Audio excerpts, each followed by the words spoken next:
কি হলো? সমস্যা নেই, আমি ডাল দিয়ে ভাত খেতে পারবো। আর তাছাড়া তুমি তো জানো আমি ডাল খুব পছন্দ করি।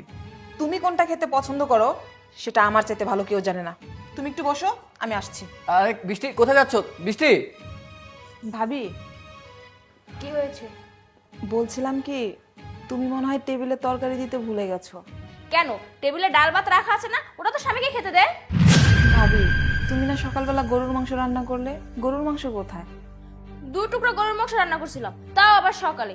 ওটা তো তোর ভাই রুটি দিয়ে খেয়ে ফেলছে। আর তুই তো জানোসই যে তোর ভাই গরুর মাংস কতটা পছন্দ করে। ও আচ্ছা, যাচ্ছি।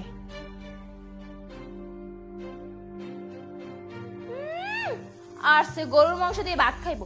গরুর মাংসের যে দাম জীবনে চোখে দেখেছিস? শ্বশুর বাড়ি বসে তো চোখে দেখিসনি, এখন ভাইয়ের বাসায় এসে গরুর মাংস খাইতে।